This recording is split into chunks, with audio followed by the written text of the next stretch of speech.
हम इस वक्त आजमगढ़ के अंबेडकर पार्क में मौजूद हैं और यहाँ पर सुप्रीम कोर्ट के फैसले को लेकर के जो खास करके जो एससी समाज के लोग हैं वो धरना प्रदर्शन कर रहे हैं, आंदोलन कर रहे हैं कि जो सुप्रीम कोर्ट का जो फैसला है उससे वापस है। क्योंकि सुप्रीम कोर्ट ने जो एससी और ओबीसी का जो आरक्षण था उसमें कोटे से कोटा का वर्गीकरण कर दिया है और उसी को लेकर के यहाँ पर धरना प्रदर्शन किया जा रहा है। हमारे साथ कुछ लोग मौजूद हैं, इनसे बातचीत करेंगे कि इससे नुकसान क्या है और इनकी मांगे क्या है। क्या नाम हुआ? मेरा नाम रामजीत है, रामजीत राव। मैं आजमगढ़ की इधर से बिलोंग करता हूँ। अच्छा, क्या मामला है कि आप लोग धरना प्रदर्शन कर रहे हैं? मामला यही है कि एससी एसटी का जो आरक्षण था उसमें सब कैटेगराइजेशन किया जा रहा है, यानी सब कैटेगरी किया जाए, कैटेगरी के बाद भी सब कैटेगरी किया जाए तो उनको अलग किया जा रहा है। क्योंकि ये समाज अभी जो चाहते हैं कि नहीं आरक्षण के अकॉर्डिंग ये ऊपर उठ सके हैं, अभी उस लेवल की कोई बात है नहीं। और ये लोग की ये चाहत है, ये मनसा है कि ये लोग चाहते हैं सब कैटेगराइजेशन करके इनको जो निचले लेवल के हैं, अभी जो बहुत निचले लेवल के हैं वो IAS PCS तक बन नहीं सकते हैं, छोटी सी नौकरियां भी नहीं पा सकते हैं। तो जो लोग आगे बढ़ चुके हैं उन लोगों के भी चाहते हैं कि उनके बच्चे पढ़ते हैं, सुविधाएं मुहैया होती है। बाकी अदर समाज जो है वो गरीबी मजदूरी में जी रहा है, गरीबी मजदूरी में जी रहा है। तो ये चाहते हैं कि जो लोग आगे बढ़ चुके हैं उनके बच्चे भी वहाँ तक न पहुँचे। और ये उनकी मनसा है, मनसा तो दिखाई जाहिर हो रही है कि जो नीचे वाले हैं उनको आगे करने का मौका दिया जाए। लेकिन अब बताइए कि हाई स्कूल इंटर पढ़ा हुआ है, उसकी स्थिति खराब है, उसके पिताजी मजदूरी धतूरी करके उसको जिलाते हैं, अब वो आदमी कैसे हाई स्कूल पे वो IAS PCS की तैयारी कर सकता है? और जो वर्ग जिन वर्गों को लेकर मान लीजिए थोड़े से उनका स्टेटस ऊपर हो गया है, सर्विस में है और तो उनको सुविधाएं हैं, तो वो बच्चे फाइट कर रहे हैं कि चूंकि वो अभी अपनी कैटेगरी का रिप्रेजेंटेशन करें। लेकिन यह जो है हम गरीब, इसी कैटेगरी के गरीब लोगों का सहारा लेकर के रिफरेंस दे करके कि इनको आगे किया जाए, ये लोग बहुत आगे बढ़ चुके हैं। तो इनके आड़ में सुप्रीम कोर्ट ने यह फैसला लिया। सुप्रीम कोर्ट को फैसला ये लेना चाहिए कि जो EVS आरक्षण लागू हुआ है, ठीक है, उस पर एक्शन लेना चाहिए। रेप बलात्कार चोरी छिनैती जो हो रही है उस पर सुप्रीम कोर्ट को संज्ञान लेना चाहिए। तो SC ST पे जो अभी आज दूसरे प्रदेशों में जाके देखिए और छूत मान करके उसको पानी नहीं पीने दिया जाता है, ठीक है, इस पे सुप्रीम कोर्ट को फैसला लेना चाहिए। न कि सुप्रीम कोर्ट को यह है कि सुप्रीम कोर्ट जब यहाँ पे संसद में कोई फैसला नहीं होता है, बहुत अति हो जाती है, तो सुप्रीम कोर्ट संसद को इन्फॉर्म करती है कि नहीं आप ऐसा नहीं करोगे। लेकिन इतने अभी नीचते वाले काम हो रहे हैं, लेकिन सुप्रीम कोर्ट उस पर फैसला नहीं ले रही है कि नहीं। बताइए इस प्रदेश में क्यों अभी चप्पल उठा कर SC ST के लोग जो है ठाकुर पंडितों और अपर कास्ट के लोगों के घर के सामने से चप्पल उठा करके जाते हैं, उनको पानियाँ तक नहीं पीने जा। अभी हाल फिलहाल की घटना है, उनको घोड़ी पे नहीं बैठने दिया जाता है। तो ऐसे ऐसे मामले हैं जो संसद नहीं अगर उठाती है तो सुप्रीम कोर्ट को उठाना चाहिए, लेकिन इस पर नहीं। और मैं ये कहना चाहता हूँ कि जो SC ST का बाद जो आरक्षण लागू हुआ है ये कोई गरीबी उन्मूलन आरक्षण नहीं है, ये गरीबी से हटाने का नहीं है, ये हमारा रिप्रेजेंटेशन है।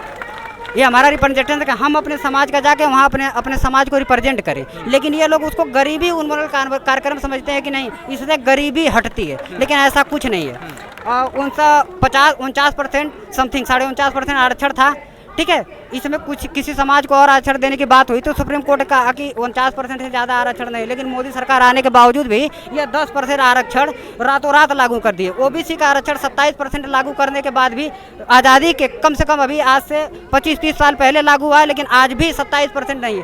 SC ST OBC का अगर आप देखा जाए वाइस चांसलर से लेकर प्रोफेसर से लेकर DM तक SDM तक देखा जाए तो बहुत कम लोग हैं। अभी कॉलेजियम सिस्टम से जज बन रहे हैं, सुप्रीम कोर्ट पर इस पर फैसला लेना चाहिए कि नहीं ये जो जज की प्रणाली है इस पे नहीं। 2017 में 2 लोगों को सेक्रेटरी बनाया गया, सचिव बनाया गया। वो सचिव 5 और 10 साल के बाद IAS PCS करने के बाद 10 साल की सर्विस करने के बाद उनको सचिव बनाया जाता है। लेकिन जनरल कैटेगरी से क्या किया गया, उनको बैक डोर से जो है सचिव बना दिया गया। फिर कुछ साल के बाद जो 18-20 लोगों को बनाया गया था, एक OBC समाज के लोग जो है उसका विरोध करने के बाद सुप्रीम कोर्ट चले गए। उसमें भी सुप्रीम कोर्ट करने के बाद 20 लोग जनरल कैटेगरी को होने के बावजूद भी इतने लड़ाई लड़ने के बाद एक लोग सिर्फ OBC या SC कैटेगरी नहीं, OBC कैटेगरी का शायद मुस्लिम, मुझे याद नहीं आ रहा है, शायद मुस्लिम लोग हुए। तो अब बताइए 20% लोगों में सचिव बनाने की अगर हो रही है, IAS बनाने की अगर बैकडोर से बात हो रही है, अगर हो रही है तो उस पर 20% पर आरक्षण लागू अगर होता है कि नहीं, 20% है ना, या 20% जो भी आरक्षण है 15% उनके लिए होता है, ठीक है। तो उसमें आरक्षण लागू करते तो जनरल कैटेगरी कितने लोग बनते? 2-4-5 लोग बनते, बाकी OBC SC के बनते। लेकिन टोटली लोग कौन से बने हैं? वो सौर समाज के बने हुए हैं। EVS कोई गरीबी उन्मूलन कार्यक्रम है, गरीबी में है। तो अगर आप EVS कोटा से देखना चाहते हैं तो EVS कोटा पे आप गरीबी का कार्यक्रम बहुत चलता है, तो गरीबी चला के ऐसा थोड़ी नहीं कि उसको नियम आरक्षण बनाकर उसको लागू कर दिया जाए, उस समाज को दे दिया जाए। गरीब है तो हम भी गरीब है, चाहे स्वर्ण समाज हो या सेठ, ये हमारे देश के वासी हैं। लेकिन इनको अगर समाज के बराबरी करना है, अगर गरीब है तो इनको लिए एक प्रोग्राम बना के इनको गरीबी रेखा से ऊपर उठाया जाए। और एक चीज़ मैं और कहना चाहता हूँ कि ये कौन से गरीब लोग हैं जिनकी माँ बहनें किसी के घर झाड़ू नहीं मारने जाती हैं, बर्तन नहीं धुलना है, जिनका बाप कपार पे कढ़ाई, सर पे कढ़ाई नहीं ढोता है, हैं? हमारी घर के, अगर आप भी चट्टी चौराहे पे आजमगढ़ में जाकर ठेके ठिये पे जाकर देख लीजिए, अगर कोई स्वर्ण समाज का, अगर आप वहाँ पे 100 लोग मिलेंगे तो मुश्किल से अगर एक लोग किसी एससी वो जनरल कैटेगरी का आदमी मिल जाए जो सर पे कढ़ाई ढोता हो, हाँ हो सकता है, मिल सकता है एक, लेकिन 100 में एक नहीं, 1000 में एक आपको मिलेगा। लेकिन आप जाकर देखिए जितने भी भरे होंगे SC ST OBC लेके सर पे कढ़ाई ढोते हैं, बताइए वो गरीब कहे जाएंगे ना। उनकी बहनें जाती हैं खेत में झाड़ू, खेत कटाई करने के लिए, बुआई करने के लिए, जुताई करने के लिए, दूसरे घर झाड़ू बर्तन करती हैं। इनकी बहनें, इनकी माताएं किसके घर में झाड़ू बर्तन करने जाती हैं? 21 कैटेगरी के गरीब लोग जो हैं, जो कहते हैं कि मैं गरीब हूँ, मुझे मेरी इनकम कम है, इनकम कम होने के बावजूद भी इनकी घर की बहनें किसी का घर झाड़ू नहीं मारने जाती, किसी कटिया नहीं करने जाती, किसी का गेहूँ फटकने नहीं जाती हैं, और इनका बाप किसी का कढ़ाई नहीं धोता है, कहीं मजदूरी करने नहीं जाता है। ऐसे गरीब तो हम भी होना चाहेंगे। ऐसे गरीब हम नहीं, मैं नहीं, ये पूरा SC ST OBC समाज होना चाहेगी। मैं वो गरीब हो जाऊँ और मेरी माँ बहनें किसी के घर झाड़ू मारने नहीं जाए, किसी के खेत कटाई नहीं करने जाए। ऐसा गरीब होना चाहिए ना, मैं तो यही चाहता हूँ। लेकिन ये किस कैटेगरी का गरीब है? और अगर यही से सब कैटेगराइजेशन जिस तरह से कर रहे हैं, उसमें भी सब कैटेगराइजेशन EVS में करना चाहिए था। लेकिन मैं आज आपको गारंटी दे रहा हूँ कि जिनके घर 10 और 20 बीघा 50 बीघा ज़मीनें हैं, उनके घर में भी जाकर आप देखेंगे, ठीक है, जिस प्रपंच से एक खेल रचा गया है उसी प्रपंच से उसमें भी जाकर आप देखते हैं तो उनके घर में, सबके घर में EVS का आरक्षण का सर्टिफिकेट बना होगा। ये किस प्रकार के कैटेगरी के गरीब हैं लोग? चलिए, क्या मांगे हैं आपकी, क्या मांग कर रहे हैं? कि जो SC ST में जो सब कैटेगराइजेशन हो रहा है, सब कैटेगराइजेशन नहीं होना चाहिए। लगता है कि इस आंदोलन से सुप्रीम कोर्ट को कोई असर पड़ेगा? सुप्रीम कोर्ट को नहीं, सुप्रीम कोर्ट के ऊपर वालों को भी असर पड़ेगा। हम लोग ऐसे नहीं मानने वाले हैं, ठीक है? नहीं मानती है तो हम लोग सड़कों पे उतरेंगे, अपनी मांगे मनवा कर रहेंगे। चलिए, क्या नाम हुआ? क्या नाम हुआ? शंभूलाल भारती। क्या करने आए हैं? यहाँ आए हैं, अपने समाज खातिर आए हैं। क्या आपके समाज को क्या हो गया है? समाज को हमारे दिक्कत हो रही है। कैसा दिक्कत हो रही है, कुछ जानकारी है? हाँ, जानकारी 2 अक्षर जानकारी है। 2 अक्षर बताइए। ये जानकारी है कि हमारे भर के SC वाले हम लोग परेशान है, SC ST, ठीक ना? अच्छा। संविधान हमारे बाबा साहब बनाए, भीम साहब किसी ने पैदा धरती बनाई था।